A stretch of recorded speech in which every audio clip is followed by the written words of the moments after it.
final de julho, as Forças Armadas de Moçambique assaltaram uma das principais bases dos terroristas que desde 2017 já mataram mais de 4.000 pessoas e provocaram 800.000 deslocados em Cabo Delgado.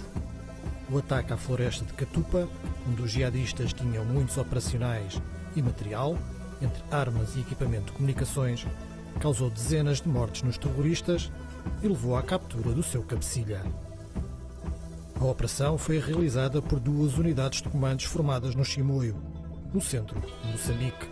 São fruto de uma missão de treino da União Europeia, liderada e maioritariamente composta por militares portugueses. O apoio europeu deverá ser reforçado, até porque o abundante gás natural em Cabo Delgado ganhou agora maior importância com a crise energética provocada pela invasão russa da Ucrânia.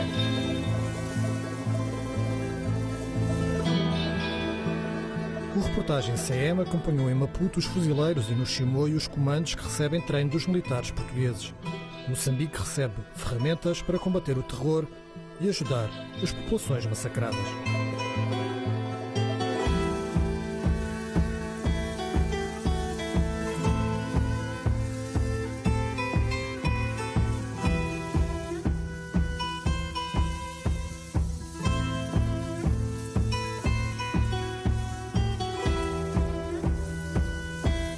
Na base do Dongo, nos arredores do Chimoio, antiga Vila Peri, os dias começam da mesma forma.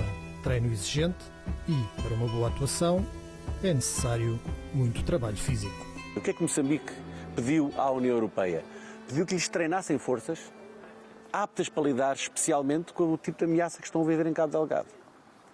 E a União Europeia aí analisou também aquilo que no fundo tinha sido já um projeto de sucesso feito por Portugal, que se baseia numa característica muito forte que Portugal tem utilizado em alguns teatros de operações, nomeadamente no Afeganistão e na República Centro-Africana, e pegou neste modelo de forças de reação rápida, e as forças de reação rápida que se provaram tão eficazes, tanto no Afeganistão como na República Centro-Africana, pareceram aos moçambicanos que esta seria, se calhar, uma das melhores unidades, ou melhor tipologia de unidades que podiam ser usadas também num teatro de operações como o Cabo Delgado.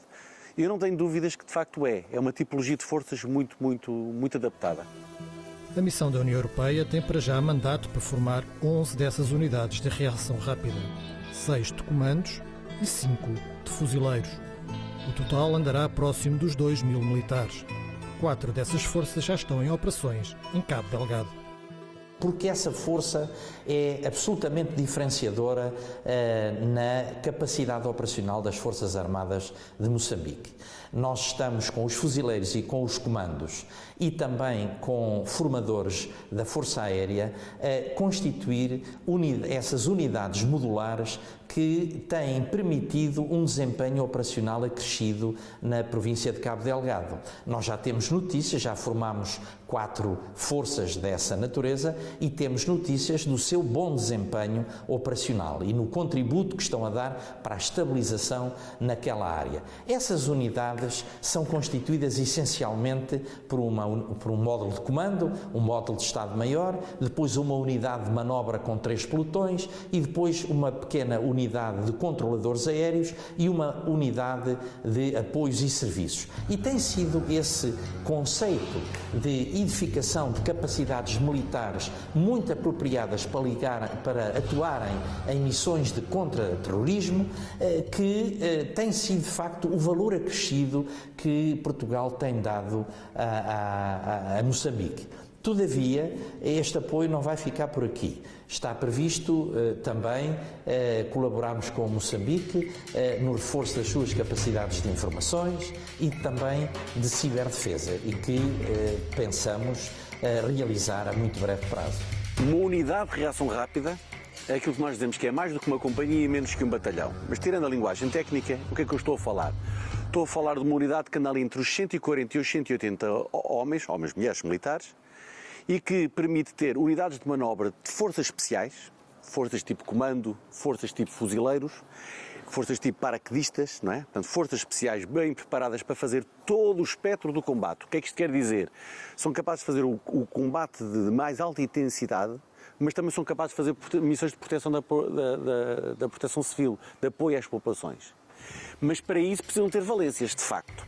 E essas valências, o que é que elas implicam? Tem que ter sustentação, autossustentação, então tem que ter apoio de serviços, tem que ter proteção, tem que ter apoio sanitário, ou seja, tem que ter elementos de socorro que vão com eles, tem que ter uma capacidade integrada que nós chamamos TACP, Tactical Air Control Party, que são umas equipas da Força Aérea que ajudam a coordenar a coordenação com os meios aéreos, nomeadamente com os helicópteros, tem que ter drones para poderem vigiar e poder alargar a sua fase de influência, tem que ter equipamentos de visão noturna para poder atuar em qualquer momento e tem que ter, obviamente, muita mobilidade.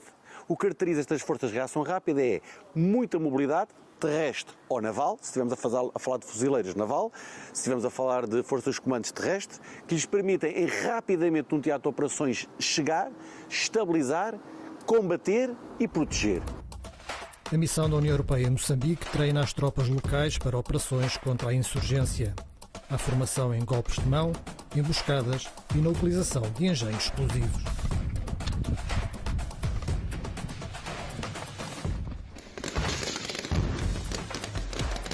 Isso é uma unidade que tem um enorme valor. Embora pequena, 140 a 180 elementos, permite ser projetada para qualquer ponto do território nacional que seja necessário, moçambicano, e depois, a partir daí, pode estabelecer pontos com todas as outras forças que ali está. Por isso é uma unidade que nós dizemos em termos militares, estratégica. Ou seja, mais do que operacional, é estratégica, porque está debaixo do comando direto do comandante máximo da força. É ele que a utiliza em qualquer zona. E vocês, e quando eu digo a CMTV, que fez uma reportagem excelente sobre as forças de reação rápida, neste caso a QRF, na República Centro-Africana, pois é exatamente isso que nós estamos a formar. Estamos a formar forças ao melhor nível que se pratica no mundo e que nós temos também, obviamente, em Portugal. As notícias que nos chegam de Moçambique, que de facto atestam que as unidades operacionais que têm sido preparadas pelos fuzileiros e pelos comandos têm sido essenciais à tranquilização da província de Cabo Delgado, que, como sabe, tem sido uma província mártir. Há mais de 4.000 mortos, há cerca de 800.000 refugiados das suas terras e, portanto, esta vaga associada aos refugiados e às mortes abrandou imenso desde a chegada das unidades operacionais preparadas pelos portugueses e também do contributo de forças internacionais que lá estão, o Ruanda e as forças da SADC. Todas as informações que temos recebido até agora são do mais positivo possível, tanto em termos de eficácia para poder desempenhar as suas funções em termos de combate e de operações, como também em termos valorativos, em termos de comportamento e de exemplaridade. E isso alegra-nos muito. Quer dizer que, de facto, este modelo que começámos e que tentamos aperfeiçoar, agora já dentro da bandeira da União Europeia e numa perspectiva mais alargada e com muito mais valências e meios, dá-nos a confiança para percebermos que estamos no bom caminho. Uma das áreas de treino é a do socorrismo em combate. A estabilização do paciente, ou neste caso da vítima, em combate, muito associado a traumas causados pelo próprio combate, é a estabilização para evitar a morte do combatente. Que é, nós trouxemos o conhecimento técnico, estes homens trazem a experiência e a vontade. Muitos deles já têm uma carreira militar bastante extensa, então já passaram por situações reais. E toda a informação que nós lhes transmitimos começa-lhes a fazer bastante sentido. Inclusive já estiveram muitos deles em combate, já passaram por situações em que era necessário o real apoio médico e não tinham esse conhecimento. Na base avançada da União Europeia no Chimoio, há de resto das melhores instalações médicas da região. Uma delas é uma enfermaria gerida por militares portugueses. As nossas funções aqui é assegurar tudo o que é trabalho sanitário, equipa médica, apoios médicos, quer seja no Dongo, quer seja aqui nas nossas imediações, com os nossos militares, dar formação aos militares moçambicanos e assessorar a equipa médica do campo do Dongo. Fazemos consultas não graves. Tudo o que sejam pacientes que não são graves, vêm aqui, falam dos seus sintomas e a partir deste momento efetuaremos um processo de tratamento, se necessário.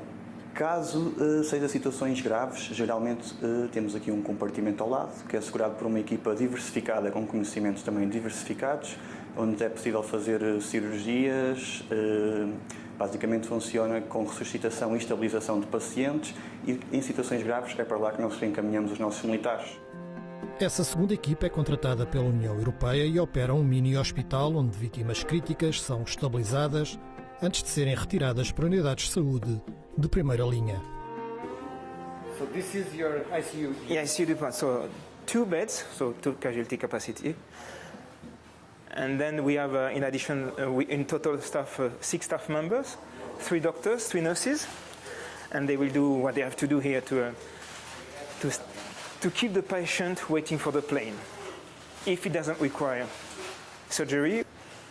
So in the worst case scenario, The worst case scenario, in this room. in the worst case scenario, the patient go to this room.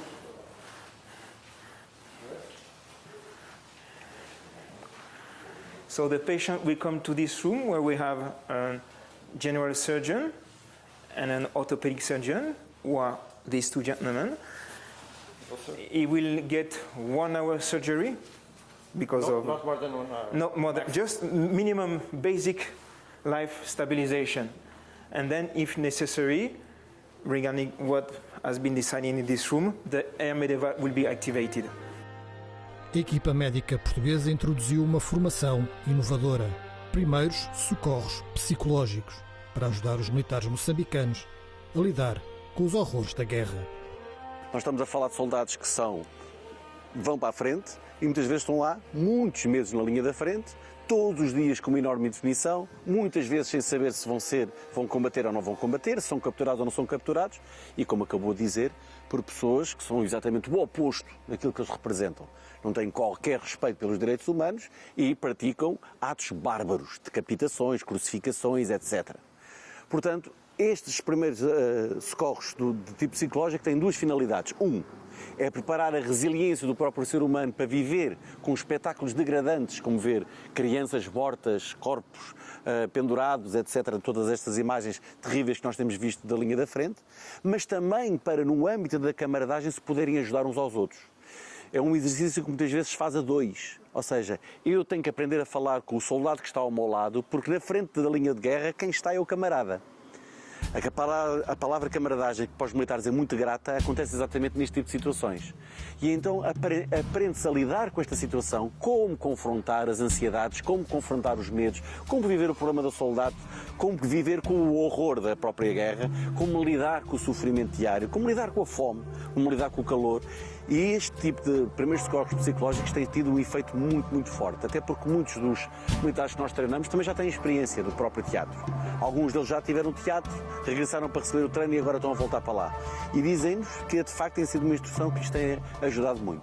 Foi um momento em que eles puderam partilhar e dar importância àquilo que muitas vezes fica esquecido, que é a nossa parte mental, e certamente que em combate e na situação que estes homens muitas vezes se encontram é uma coisa que temos que dar real importância. Neste momento há militares e civis de uma dezena de países a participar na missão de treino da União Europeia. Mais de 60 são portugueses. Primeiro, logo do ponto de vista político, por causa das relações seculares entre Portugal e Moçambique, e também pela natureza do problema humanitário que se vive em Moçambique, e é uma responsabilidade de todos os países contribuírem para a paz e para a estabilidade. Mas também do ponto de vista humanitário e militar, que estes 2 aspectos estão intimamente ligados na medida em que as forças militares são essenciais para a paz e para a tranquilidade e, evidentemente, para que as populações vivam com normalidade nos seus territórios. Ora, essa é a razão fundamental. Porque o verdadeiro exemplo é o exemplo de paz e comunidade. Quando existe uma comunidade unida, como vemos aqui, em que uns olham pelos outros, isto faz-nos acreditar que é mais fácil conseguir a paz. Porque não há segurança sem haver paz, e sem haver desenvolvimento, e sem haver caridade, e sem haver apoio. É para conquistar a população que militares e civis fazem ações de apoio social, como aquela que o reportagem CM acompanhou da mesquita de Marraquém, à saída de Maputo, que recebeu deslocados da Guerra do Norte de Moçambique.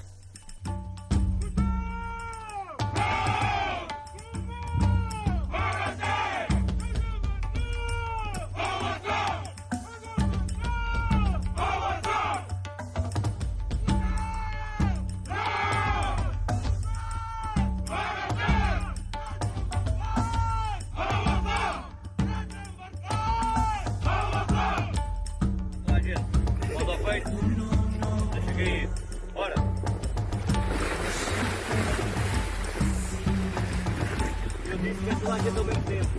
Onde é que foi o último? Esse é o primeiro. Abraça. Abraça esse. Não foi esse. Olha, já fiz abraçado. O homem, tem dificuldade? Ei, não vai por quê? Só tem e vai sozinho. Na Catembe, com a cidade de fundo, a Baía de Maputo é palco da formação de fuzileiros. Todos estes fuzileiros têm o curso de fuzileiros tirado aqui na Escola de Fuzileiros da Catembe e todos eles têm experiência de combate no Teatro Operacional Norte. Nós, com este treino, conseguimos prepará-los para funcionarem de uma forma coletiva, mais sustentada e autónoma. Todo o treino aborda desde a área individual, coletiva e depois enquanto força de reação imediata como um todo, integrando inclusive os controladores aéreos, os meios que estejam à disposição, nomeadamente meios aquáticos, viaturas, e portanto nesta fase final, que é que atualmente nos encontramos, estamos a integrar todos esses recursos para que as companhias atuem autonomamente no terreno. Cada companhia de fuzileiros demora aproximadamente 4 meses a ser treinada. Todo o treino das companhias de fuzileiros tem essencialmente 3 fases, uma fase individual, uma fase coletiva e uma fase de força de reação imediata, enquanto toda a companhia junta. Na fase individual procuramos trabalhar o tiro, o socorrismo em combate, as comunicações, no fundo todas as valências individuais que qualquer fuzileiro deve ter bem treinadas. E depois passamos gradualmente a treinar os diferentes escalões de combate, equipa, secção, pelotão, até que cheguemos no final ao escalão companhia, em que como um todo são capazes de operar em atividades complexas no teatro de operações. Com o mais básico dos básicos, desde aprenderem a manusear a arma, aprenderem a disparar, aprenderem a movimentar-se com a arma, desde o armamento ligeiro, que são as espingardas, até o armamento coletivo, onde já envolve as metralhadoras, lança-granadas. A parte do tiro é uma das partes mais críticas, não só a nível de fuzileiros, mas a nível militar. O armamento é como se fosse, faz parte de nós, está integralmente ligado a nós. Sem dúvida que é um desafio muito gratificante, porque sabemos que todo o treino que estamos a desenvolver aqui com eles que vai ter repercussões. As companhias de fuzileiros possuem um treino que lhes dá uma valência muito alargada de utilização. Tanto podem ser utilizados nas matas, como podem ser utilizados em zonas ribeirinhas, operando a partir do mar, infiltrando-se nas ilhas, infiltrando-se em qualquer lugar. Portanto, a flexibilidade de utilização destas companhias é significativa. Sendo fuzileiros, camaradas irmãos, é importante também sabermos a área de experiência que eles têm no terreno, porque para nós também é uma informação de real valor e conseguimos partilhar informação de ambos os lados. O treino não é só para um lado, é treino para os dois lados e assim também conseguimos minimizar algum déficit de formação que eles tenham a nível individual ou coletivo. O mais importante será sempre proteger a população civil para que estes possam desenvolver uma prosperidade a nível de economia, de saúde e educação. E na área humanitária, que é um déficit que Moçambique tem, também nos cabe a nós implementar essa informação para os próprios militares moçambicanos tenham presente que, além de serem militares, também são pais, são tios, são irmãos, protegem a família e protegem os cidadãos de Moçambique. E é por isso que eles cá estão também, como nós também estamos em Portugal, é igual. Moçambique é um país irmão e é muito fácil estar lado a lado com estes camaradas a treiná-los diariamente.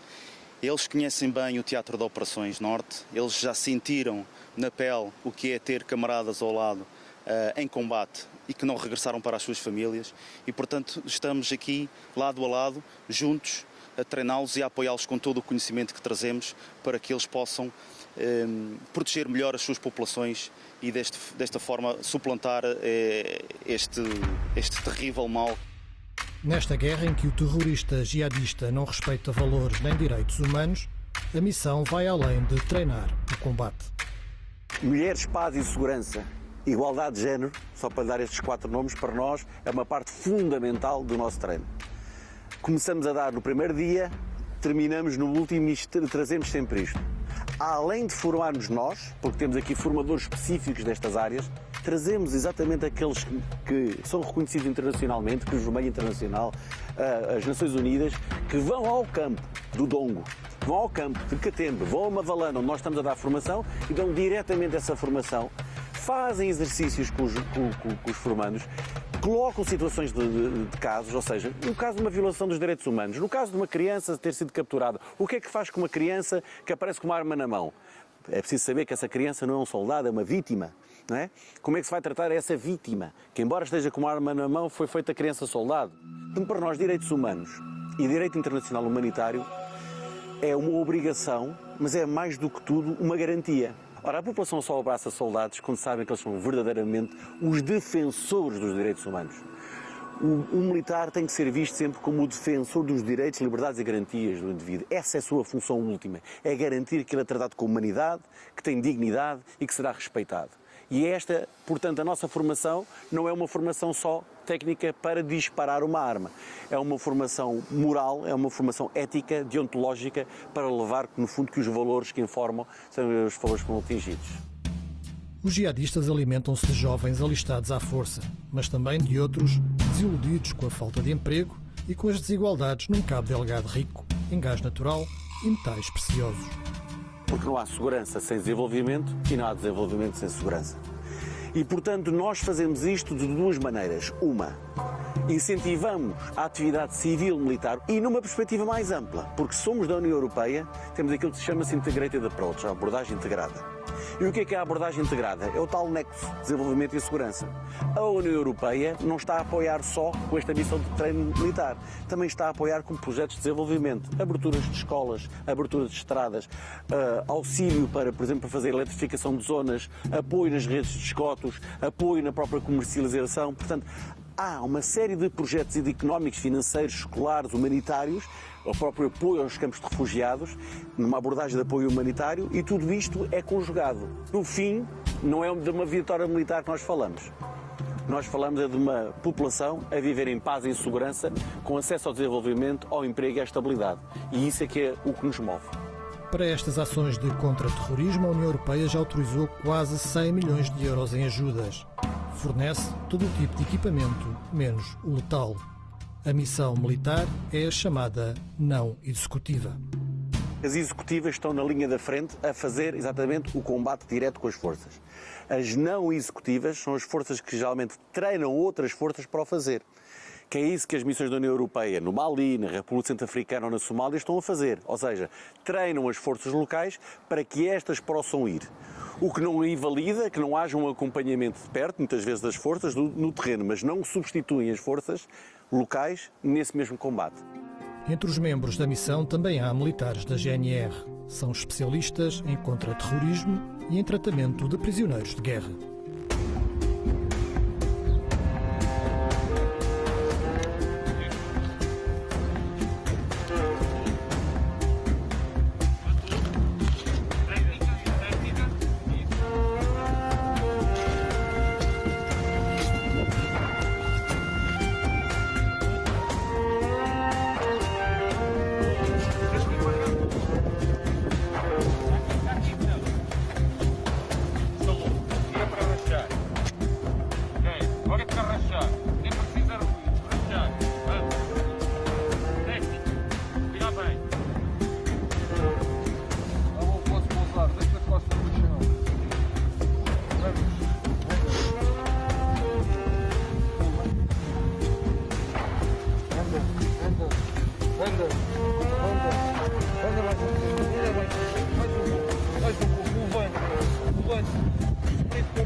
Fator diferenciador são os controladores aéreos avançados que vão fazer parte das unidades de reação rápida. Uma valência que não existia em Moçambique e que foi levantada por militares da Força Aérea Portuguesa. São especialistas com uma função crítica nas operações militares e um alvo preferencial dos terroristas. Por isso, o seu rosto ou identidade não pode ser revelado. Um controlador aéreo avançado é um militar qualificado que numa posição avançada do terreno controla e direciona aeronaves de combate em missões de apoio aéreo próximo, de maneira a apoiar o movimento e a manobra das forças terrestres. A nossa formação é muito exigente, tanto a nível físico como a nível técnico. Num teatro de operações como este, o controlador aéreo avançado é fundamental, porque como este teatro é caracterizado por uma ameaça assimétrica e o piloto tendo uma visão abrangente do campo de batalha, quando se trata de alvos micro, em que se precisa de validar o alvo, em que o alvo precisa de ser especificamente aquele alvo, temos o controlador aéreo avançado no chão, com as forças no terreno, como se fosse uma extensão da visão do piloto.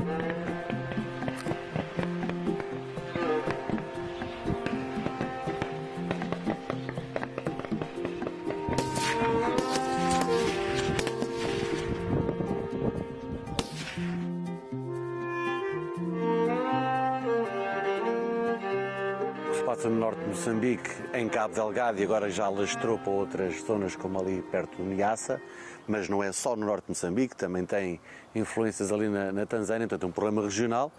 É de facto uma situação de grande alteração que ocorreu nos últimos anos, nomeadamente a partir de 2017 até 2021, em que grupos de inspiração jihadista acabaram por tomar de assalto algumas das posições, infernizaram a vida aos cidadãos que ali viveram, levaram a milhares e milhares de deslocados, estamos a falar já quase de 800 mil que tiveram que sair das suas casas, e isto levou a uma situação que obviamente não é um problema que possa ser resolvido só por um país. A responsabilidade portuguesa decorre da nossa proficiência militar e experiência no terreno em África e também daquilo que são os laços de fraternidade, de amizade e de culturais que existem entre os militares portugueses e os militares moçambicanos e, sobretudo, entre os portugueses e o povo moçambicano que nos aceita com grande cordialidade.